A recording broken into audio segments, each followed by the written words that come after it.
Vamos a orar. Bendito Dios y Padre Santo, deseamos acercarnos una vez más a la presencia tuya. En esta hora queremos darte las gracias por la ayuda que has dado durante este día para las reuniones de la mañana y de la tarde. Deseamos expresarte nuestra gratitud por haber escuchado tu palabra viva y eficaz y cortante más que espada de doble filo. Gracias por la abundancia de la misma. Y deseamos ahora, cuando por delante está el anuncio del Evangelio, la proclamación del mensaje de salvación, pedir tu asistencia, pedir tu ayuda, pedir el auxilio tuyo para hablar de Cristo como conviene. Permítenos presentarlo a Él claramente. Permítenos hablar de Él como está en las Escrituras. Y rogamos que ayudes a nuestros amigos y amigas que están presentes en esta hora, que todavía no han tenido una experiencia de salvación, que la palabra tuya pueda alcanzar sus corazones, que tu Espíritu Santo les mueva sus conciencias, su voluntad, para rendirse a Cristo, venir a Él buscando salvación. Deseamos que te glorifiques en el anuncio del Evangelio, pero también que lo hagas en el acto de los bautismos de los hermanos que han de bajar a las aguas. Permite que este acto que se ha de realizar también pueda servir para la reflexión de los presentes. Descansamos en la asistencia tuya. Recibe nuestro loor, recibe las gracias, te las damos, Padre, en el nombre del Señor Jesucristo. Amén. Vamos a abrir las Escrituras en un libro que hoy estábamos considerando, la carta del apóstol Pablo a Tito. Pero en esta ocasión vamos a leer el capítulo 2. Tito capítulo 2 y el versículo 11. Tito 2 y 11. Porque la gracia de Dios se ha manifestado para salvación a todos los hombres, enseñándonos que, renunciando a la impiedad y a los deseos mundanos, vivamos en este siglo sobria, justa y piadosamente, aguardando la esperanza bienaventurada y la manifestación gloriosa de nuestro gran Dios y Salvador Jesucristo, quien se dio a sí mismo por nosotros para redimirnos de toda iniquidad y purificar para sí un pueblo propio, celoso de buenas obras. Hasta allí está bien y confiamos que el Señor hará próspera su palabra en esta hora.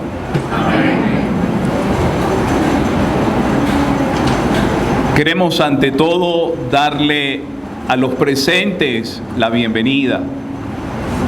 Siempre es motivo de gran gozo para nosotros como el pueblo de Dios ver a varios en una reunión como esta, con la disposición de escuchar la palabra de Dios.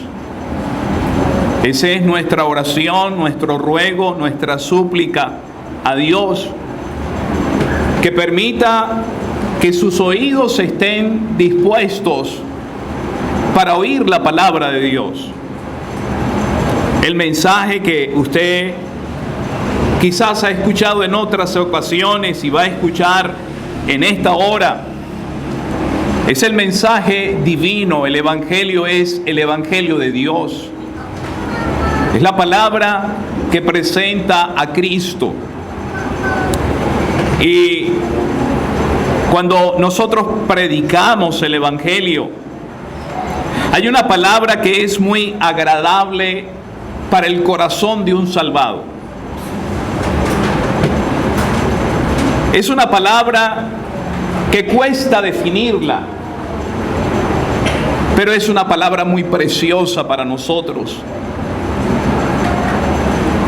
Es la palabra gracia. La gracia. Y desde muy temprano en la vida, asistiendo a las clases bíblicas, siempre los maestros en reuniones de fin de año, de fin de clase bíblica, tenían los regalos en las mesas. Y ellos siempre hacían la acotación: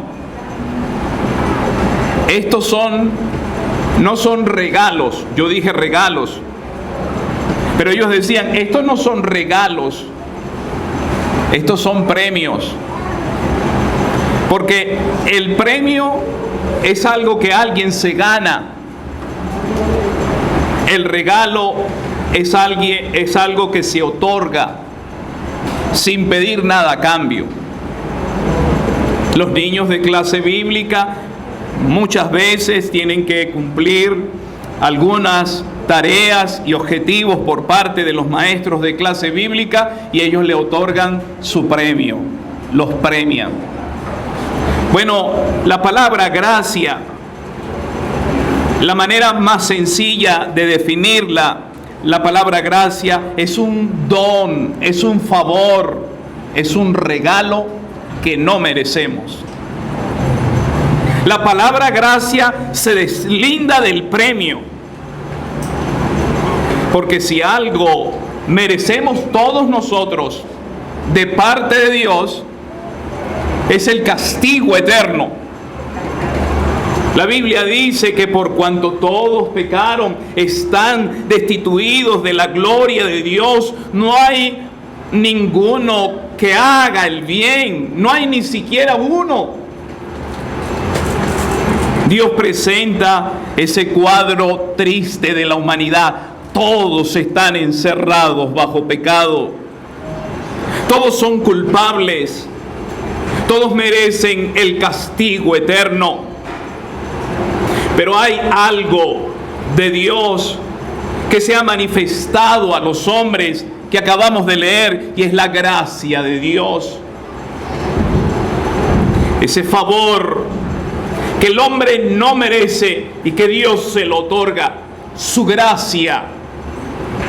Y aquí la gracia está personificada. Esta gracia está encarnada en una persona. ¿Quién es la gracia de Dios? Jesucristo es la gracia de Dios. Y aquí vemos que la gracia de Dios se manifestó, no quedó en oculto. Dios manifestó su gracia esplendente, gloriosa en la persona del Señor Jesucristo. Vimos su gloria, pero vimos su gracia en la persona del Señor Jesucristo. La gracia de Dios se manifestó se manifestó cuando Él vino a esta tierra. Nació en un pesebre, pero murió en una cruz vergonzosa. La gracia de Dios se hizo manifiesta, pública a toda la humanidad. Esta gracia se ha manifestado con un propósito: para salvar. Porque esa es otra palabra que está ligada con la gracia de Dios. La gracia se manifestó para salvación. Porque ya hemos indicado que todos los seres humanos están en pecado, bajo juicio, bajo sentencia, bajo el castigo divino. Pero la gracia de Dios se ha manifestado para salvación. ¿Y cuál es el alcance de esta gracia? A todos los hombres, sin distinción. El rico, el pobre, el analfabeta, el intelectual, el niño, el adulto, el hombre, la mujer. La gracia de Dios se ha manifestado a todos los hombres.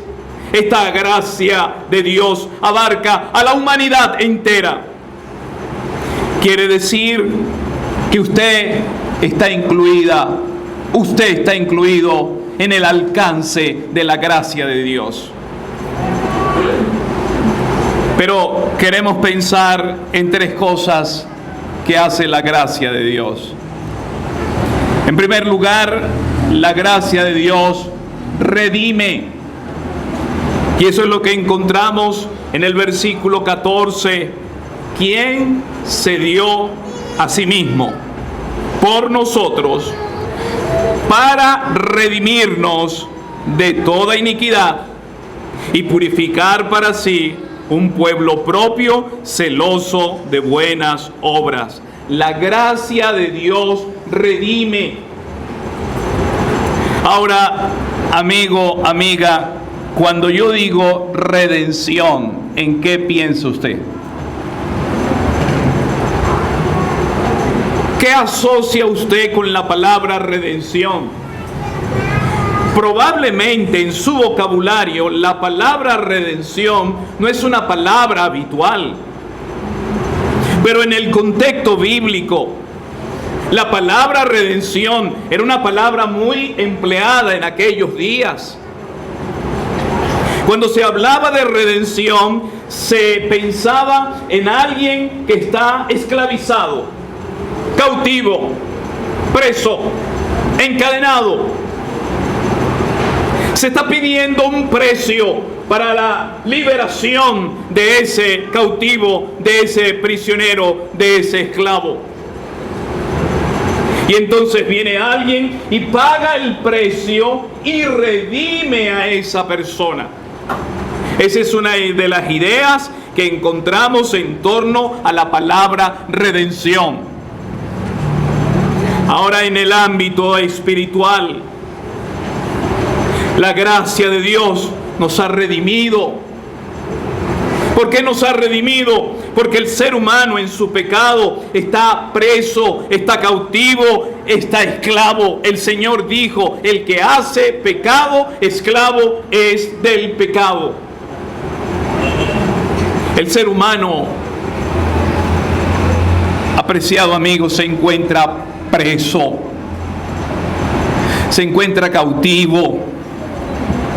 Yo no sé si usted en su alma siente las gruesas cadenas del pecado. El pecado esclaviza al ser humano. El pecado tiene preso el alma del ser humano que anhela libertad. Hoy se habla tanto de la libertad. La libertad. Y nosotros cuando pensamos Simón Bolívar, el libertador, se le asocia a él. Porque en su tiempo Bolívar llegó y con un grupo de hombres libertarios liberaron de la esclavitud de España a varios países. Pero ¿sabe usted algo, amigo, amiga? Que si usted no es salvo, no es salva, usted necesita liberación. Usted se encuentra esclavizado por las gruesas cadenas del pecado que no puede reventar, aunque quiere reventar, aunque se quiere zafar de las gruesas cadenas del pecado. El pecado lo tiene esclavo, preso y cautivo. En esta carta, oíamos en esta mañana, en la sociedad de Creta, habían hombres del cual se describen que eran mentirosos, malas bestias, glotones, ociosos. Pero la gracia de Dios se manifestó para salvación. Y a esos cretenses que se entregaron a Cristo, a esos cretenses que recibieron el mensaje glorioso del Evangelio, que creyeron en su corazón, esos hombres mentirosos, glotones, ociosos, fueron liberados de las cadenas del pecado por la gracia de Dios, encarnada en la persona del Señor Jesucristo. La gracia de Dios redime, amigo. Pero ¿cuál fue el precio que se pagó para la redención? Otra palabra que en alguna medida se asocia con la redención es el rescate, de la cual en Venezuela y especialmente en Caracas manejamos bien. En estos días estaba hablando con un señor en una cola y él me dice: me robaron el carro. Y yo estaba anhelando que me llamaran los delincuentes para pedir el rescate. Él estaba reuniendo dinero para ver si recibía la llamada de uno de los que le llevó su carro para pedir el rescate, pero no le llamaron. Porque algo que está secuestrado, algo que está cautivo, se está pidiendo un rescate para la liberación de eso. Amigo, amiga, la gracia de Dios redime, pero ¿cuál fue el precio del rescate para liberarnos del pecado? Cristo se dio a sí mismo. Ese fue el precio que se pagó. Por eso predicamos a Cristo y a este crucificado, porque Él murió para pagar el rescate que yo no podía pagar y que no tenía la posibilidad de hacerlo. Cristo nos redimió de todo pecado, de toda iniquidad, y purificó para sí un pueblo propio, celoso de buenas obras. Pero la gracia de Dios no solamente redime, la gracia de Dios reforma, hace un cambio en la vida de una persona. Hoy vamos a apreciar dentro de pocos minutos el bautismo de algunos creyentes. Y yo estoy plenamente convencido, seguro, de que estos que van a bajar a las aguas fueron redimidos por el Señor, pero fueron reformados por Él.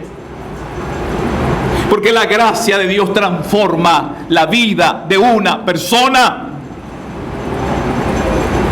Dice el versículo 12, enseñándonos que, renunciando a la impiedad, ellos renunciaron al pecado, a la impiedad.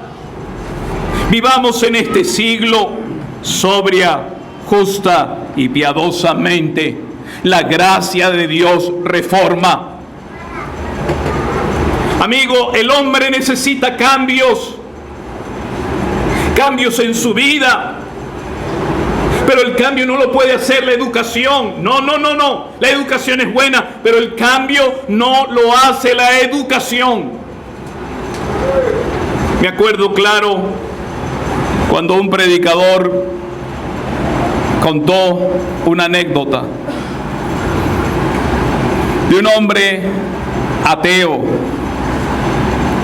que no creía en Dios y se burlaba de un buen cristiano en el pueblo. Se reía de él, procuraba humillarlo. Y él entonces le decía: los hombres cambian no por la religión, considerando el evangelio como religión, los hombres cambian por educación. Cuando se educa una persona, la vida de esa persona debe cambiar, porque si nutre el intelecto, va a nutrir su vida.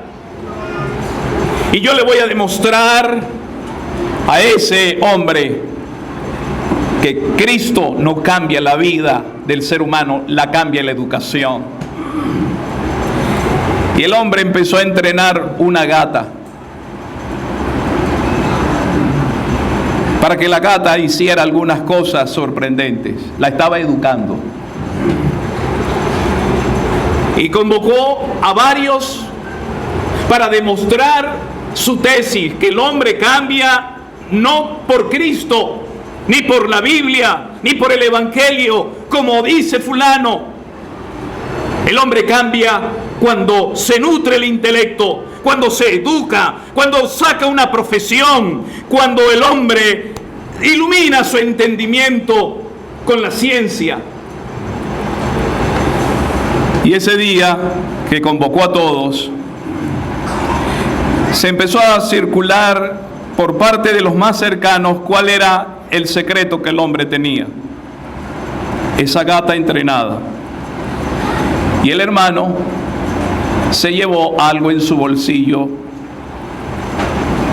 que nadie sabía. Cuando todos estaban allí, entre esos el hermano, porque era convocado, el hombre le dijo: caballeros, señoras y señores, yo les voy a demostrar en este día que el ser humano cambia cuando estudia, cuando se nutre. Y lo voy a demostrar con un irracional, con una gata. Y tenía a alguien preparado.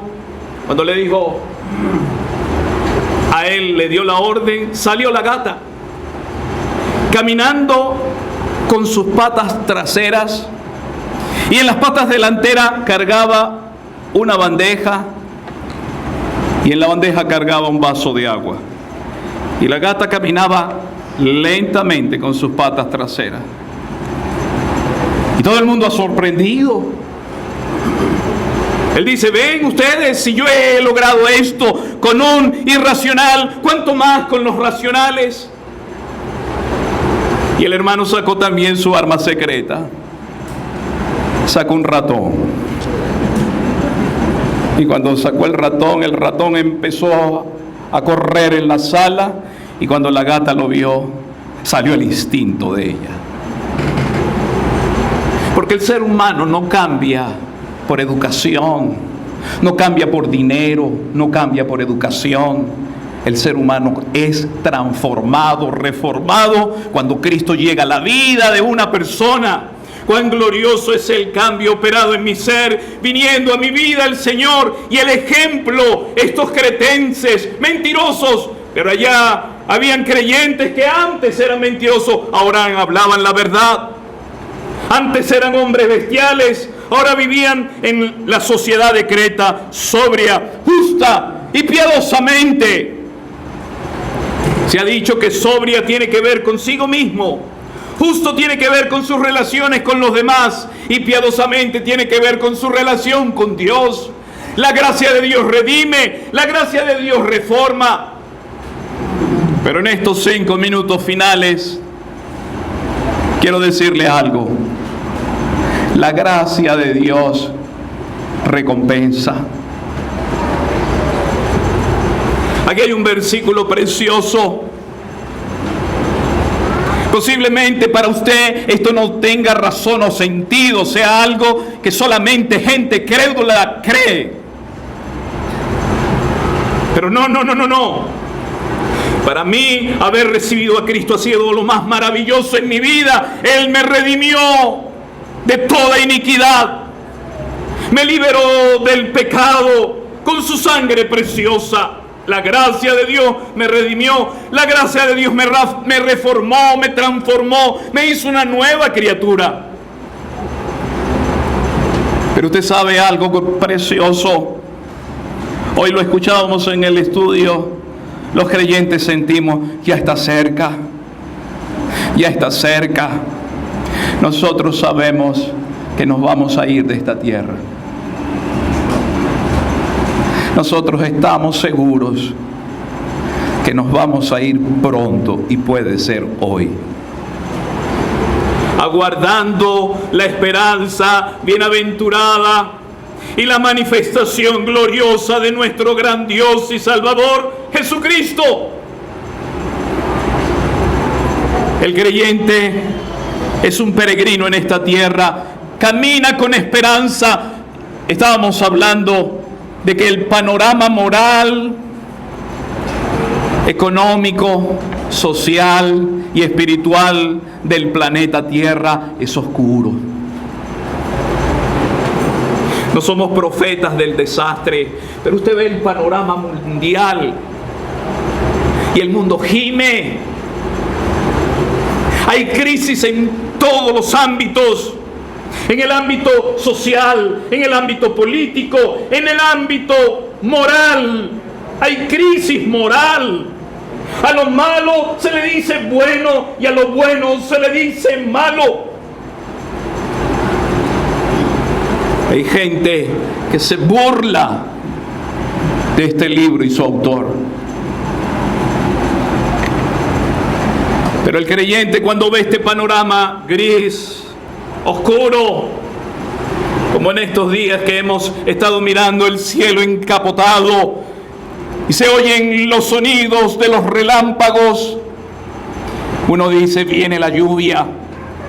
Nosotros estamos conscientes de que el fin se acerca, de que el fin de todas las cosas está cerca, pero antes de todo eso viene el Señor por sus hijos, los salvados, el rapto de la iglesia, la venida del Señor por su pueblo, porque la gracia que me salvó, que me redimió, la gracia que me ha transformado, esa gracia me va a recompensar, me va a llevar a la gloria y va a retribuir al creyente, aguardando la esperanza bienaventurada y la manifestación gloriosa de nuestro gran Dios y Salvador.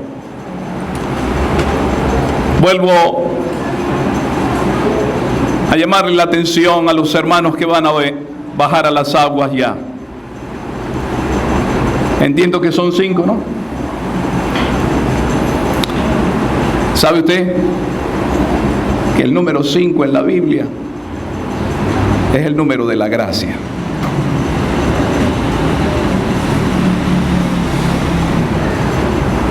Cuando en la Biblia encontramos los números, tienen su simbología.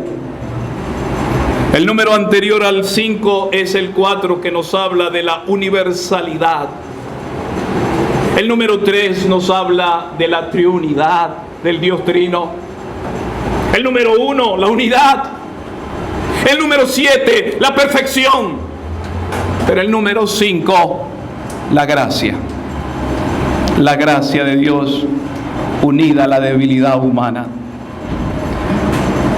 Hoy van a desfilar 5 trofeos de la gracia de Dios.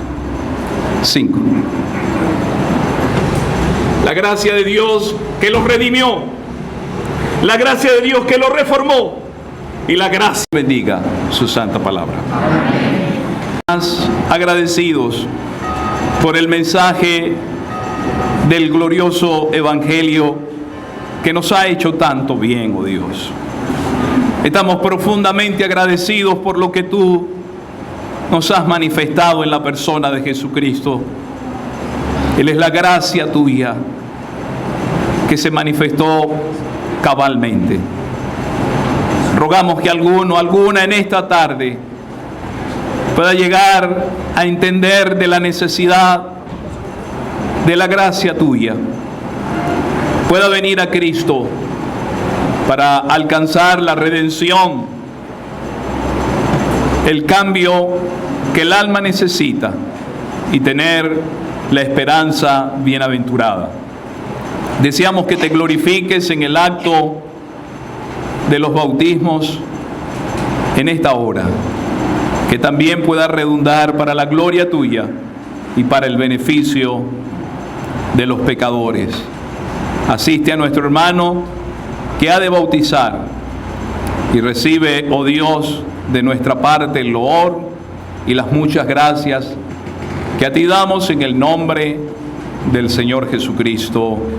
Amén. Vamos a cantar mientras